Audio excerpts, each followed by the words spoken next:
Good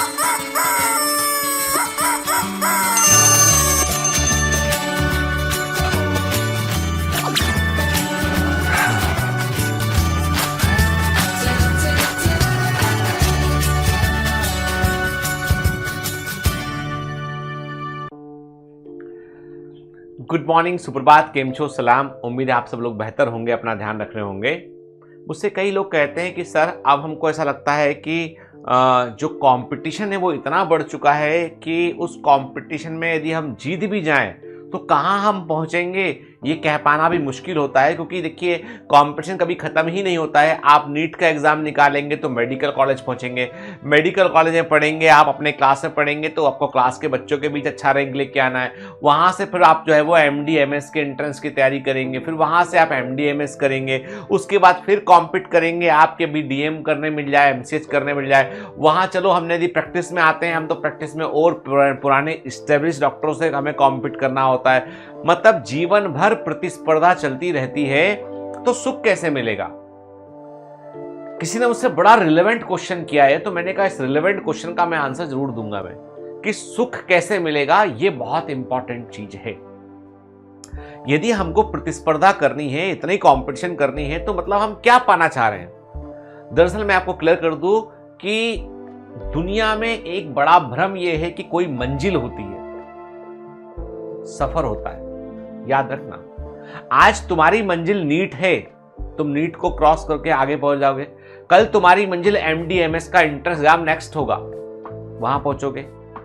सफर तुम्हारा बदल गया, चलते तुम रहोगे लगातार, फिर वहां से तुमको अगली मंजिल मिली, वहां आगे बढ़ोगे तो मंजिलें तो बढ़ती चली जाती हैं आगे।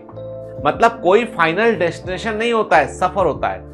और सफर ही जो है सबसे इंपॉर्टेंट चीज है। उस सफर में आप जो है वो कितना आनंद ले रहे हैं, कितना आप इन्वॉल्व हैं, ये बड़ा रोल प्ले करता है। जैसे मैं हाल ही में जब भोपाल गया था तो मैंने वहां पे क्या देखा, मेरे एक रिलेटिव है, उन्होंने एक ना सेकंड हैंड कार खरीदी उन्होंने, ठीक है, सेकंड हैंड जेन एस्टीलो कार उन्होंने लिया। मेरे रिलेटिव तब परिचित है, मतलब रिलेटिव भी नहीं बोलूंगा, मतलब मेरे फैमिली के डिस्टेंट में कहीं से रिलेशन में वो आते हैं। तो उन्होंने जब मुझे मिले, उन्होंने बताया तो मैंने कहा, अरे वाह बधाई हो, तुमने कार ले ली। बड़े मेहनती लोग हैं, आपको पता है छोटे कस्बे में लोग होते हैं तो मतलब कितना मेहनत कर लो, छोटा ही कमाई होता है, छोटा सब कुछ होता है, तो बहुत खुश। हाँ गोल्डी भैया हमने कार ले ली।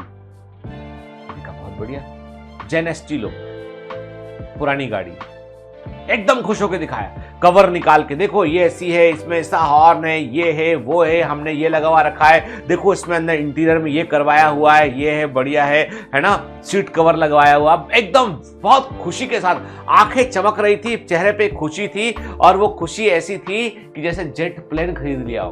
और मुझे बहुत अच्छा लगा देखकर ये। आई रियली फील दैट कि वो खुशी उस व्यक्ति ने कैसे हासिल की। उसने अपने लेवल से उसने जो अचीव किया उसको वो सेलिब्रेट कर रहा है खुशी बतलाकर, और ये बहुत बड़ी बात है। यही सच्ची खुशी है। आज यदि मैं मेरे घर के पास से 700 मीटर दूरी पे, हार्डली 700 भी नहीं होगा, 400 मीटर दूरी पर जो है वो एंटीलिया है, जहां मुकेश अंबानी जी रहते हैं। अब मैं मुकेश अंबानी जी के घर के पास से जब भी निकलता हूं, देखकर सोचूं मैं कि यार ये आदमी के पास तो ये ना वो ना तमाम ना, इतने लोग गार्ड इतने लगे, अपने कॉलोनी में इतने लोग नहीं, इतने उसके बाहर गार्ड लगे हुए, ठीक है। तो कहने का मतलब ये कि ये तो बहुत ही बड़ा आदमी है। रोज निकलूं, रोज डिप्रेस जाऊं मैं, तो क्या मैं खुश रह पाऊंगा? नहीं। मुझे कई लोग कहते हैं कि सर देखो आपके साथ शुरू हुए कई सारे एचटेक प्लेटफॉर्म तो बहुत बड़े बड़े फंडिंग ले लिए हैं, ऐसा बन गए वैसा। तो मैं बोलता हूं तो क्या करें, हमारे साथ तो बच्चा तब भी जुड़ा था, आज भी जुड़ा है। आज भी बच्चा हमसे पढ़ता, तब भी पढ़ता था, तब भी हम निस्वार्थ पढ़ाया करते थे, आज भी निस्वार्थ पढ़ाया करते हैं। हमारे पर्सपेक्टिव में कोई अंतर ही नहीं आया। हम तो चाह रहे थे परिवर्तन करना, और वो परिवर्तन होते होते जहां तक हम पहुंच गए वहां तक तो हमने कभी सपने में नहीं सोचा था। तो हम तो अपने आप को देखते हैं, हमारे छोटे से ऑफिस को हमने जिसको रेनोवेट किया उसको सेलिब्रेट करते हैं, हम अपनी टीम को सेलिब्रेट करते हैं। टीम का कोई एक मेंबर बोलता है कि मुझे कहीं और जाना है या मैं नौकरी नहीं कर पाऊंगा, तो उसको बोलते हैं, ऐसा लगता है कि परिवार का एक व्यक्ति कहीं जा रहा है बाहर, समझाते हैं, वो आदमी रुक जाता है। फैमिली वैल्यूज से सिस्टम में सबका बर्थडे जोश के साथ सेलिब्रेट करते हैं। मैं कहता हूं कि खुशी के अवसर ढूंढने पड़ेंगे आपको। खुशी कहीं पहुंचने में नहीं है, खुशी सफर में है। Happiness is all about journey. मुझे कई बार लगता है कि हम लोग क्या करते हैं, हम लोग सबसे बड़े शिकार हैं कंपैरिजन के। लोग भी कंपेयर करते हैं, हम खुद भी कंपेयर करते हैं। कंपटीशन में हम जो है वो हर समय लगता है कि यार उसकी वो आगे कैसे निकल गए। नहीं, तुम देखो अपने, मैं कहाँ था। मैं ये देखता हूं हमेशा हर साल कि मैं पिछले साल यहां पे था, इस साल में यहां पर पहुंचा हूं। पिछली बार मेरे पास ये था, इस बार ये। पिछली बार मैंने इतने लोगों के लिए ये किया था, इस बार इतने लोगों के लिए मैं ये करूंगा। कभी कभी दुख होता है कि हाँ भाई कि थोड़ा कई बच्चे स्कॉलरशिप की डिमांड करते हैं पर फंड ही नहीं होता इतना। तो मैंने कहा कि चलो अब एनजीओ के थ्रू करेंगे इसको, क्राउड फंडिंग करेंगे। इसमें कर रहे हैं, काम कर रहे हैं उस पर हम। मतलब थोड़े स्लो हैं हम लोग, क्योंकि हम फंडामेंटली बहुत स्ट्रांग बनना चाहते हैं। हम झूठे प्रॉमिस, झूठी बातें, ब्लफ करना नहीं चाहते हैं। धीमे काम करते हैं, सेटिस्फेक्शन के लेवल पे काम करते हैं, मन को अच्छा लगे वो वाला काम करते हैं। तो मुद्दा ये नहीं है कि तुमने क्या क्या हासिल कर लिया, मुद्दा ये है कि हासिल करने के बाद तुम्हें कैसा लग रहा है। मैंने देखा है कई बच्चे ऐसे हैं जिनका रैंक अच्छा आया और वो कहते हैं सर कि मैं तो दुखी हैं। फोन लगाया दुखी, सर एम्स दिल्ली नहीं मिल पा रहा, सर मेरे को पुराना AIIMS Delhi, AIIMS Bhopal, AIIMS तीनों नहीं मिले, मुझे तीनों नहीं मिल पा रहे। आई एम वेरी, मतलब मुझे अपने आप पे गुस्सा आ रहा है, मैं क्या करूं। They are crying. Although they are getting good medical, government medical college, they are getting AIIMS number 4, 5 का AIIMS मिल रहा है उनको, दुखी। दूसरी तरफ सर मैं फोन लगाया, 25 बार फोन लगाया, मैंने फोन उठाया, भैया क्या हो गया? सर मेरे को मेडिकल कॉलेज मिल गया। अरे क्या हुआ? सर साउथ के अंदर गवर्नमेंट को मेडिकल कॉलेज मिल गया, साउथ में सर सलेम में मिला है। सर आपके कारण हुआ sir, thank you very much sir. Happiness का लेवल इतना ऊपर, गवर्नमेंट मेडिकल कॉलेज मिल गया साउथ में। This is the perspective. तुम अच्छा पाकर भी दुखी हो, वो नीचे का पाकर भी खुश है।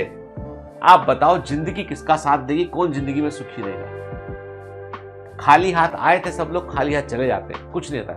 मैंने किसी के साथ कुछ नहीं किया, चाहे वो अलेक्जेंडर द ग्रेट हो, चाहे कोई हो, हर आदमी जैसा आया वैसे ही चला गया हो। सब मैट्रिक्स से बनाया गया जाल है ये। हाँ, जो तुम कर रहे हो दूसरे के लिए अच्छा, वो जरूर तुम्हारे साथ है, तुम्हारा नाम रहेगा, लोग तुम्हें। यानी आज हम बात करते हैं इतिहास में, तो हम गिने चुने लोगों की बात करते हैं कि जो हमें याद रह जाते हैं। बाकी का क्या? बाकी लोग कहां गए, कोई जानता ही नहीं है। सन 1520 की बात करूंगा तो 15 लोगों के नाम याद आएंगे, भाई ये लोग ये किए थे। बाकी आम नागरिक कहां है? घसीटा राम उस दिन क्या कर रहे थे, कहां प्रेजेंट थे, नहीं मालूम, कोई जिक्र ही नहीं कहानी किताबों में, किस्सों में। तो किस्से किसके बनते हैं? बात इतनी सी है कि happiness is all about perspective. दुखी मत रहो बेटा। तुम पढ़ने में सर ये कंडीशन, तुम हमेशा फोकस करते हो बुरी चीज पे, अच्छी चीज पे फोकस करो कि what you are having in your hand, क्या तुम्हारे पास है। मैं जब भी बॉम्बे अपने ऑफिस आता हूं ना, रास्ते में मैं ईश्वर, जब मेरे को रास्ते में बड़ी वाली लाल बस होती है, बेस्ट की बस, वो क्रॉस करती है ना। कई स्टेशन, लोकल ट्रेन के स्टेशन क्रॉस करते हैं, है ना। मेरा ड्राइवर गाड़ी चला होता है, मैं गाड़ी पीछे बैठा होता हूँ। Every time I thank to God कि हे ईश्वर, स्ट्रगल का एक बड़ा हिस्सा तूने मेरे से जो है, मेरे को तूने कंफर्ट दिया, तूने, उसके लिए मैं तेरे को धन्यवाद बोलता हूँ। आई डोंट लुक एट कि अडानी के पास जेट प्लेन है, उससे लेकर वो घूमने के लिए बाहर गया है, या अंबानी के पास हेलीकॉप्टर से अपने ऑफिस जाते हैं, वो देखूंगा तो दुखी हो जाऊंगा। हाँ, जब कुछ बड़ा करना होता है सोचता हूं कि एक दिन अंबानी जी से मुलाकात और वो मेरे को पहचान ले नाम से, गीतेंद्र जी बहुत बढ़िया काम कर रहे हैं आप, या अडानी बोले आपसे कि आपकी भी कंपनी लेनी है, ठीक है। तो मतलब वो लेवल का काम हो तो मजा, तो अच्छा करने के लिए बड़ा लेवल देखो, क्या हासिल हो गया उसके लिए अपने कहां तक पहुंचे वो देखो, है ना बेटा। तो इसलिए तुम्हारे नंबर टेस्ट में कितने आते, तुम अपने आप को देखो कि लास्ट में इतने थे, इस बार इतने मेरे नंबर। टॉपर को देखते डिप्रेस हो रहे हैं, क्यों भैया? अरे अपने आप को इंप्रूव करो, किसी से कंपटीशन मत करो, अपने आप से कंपटीशन करो, अपने आप को इंप्रूव करने पे फोकस करो। And behave like a machine for examination में मशीन के समान व्यवहार करो कि तुम्हें करना है तो मतलब करना है, ठीक है। No if no but. Have a great day, all the best, bye bye.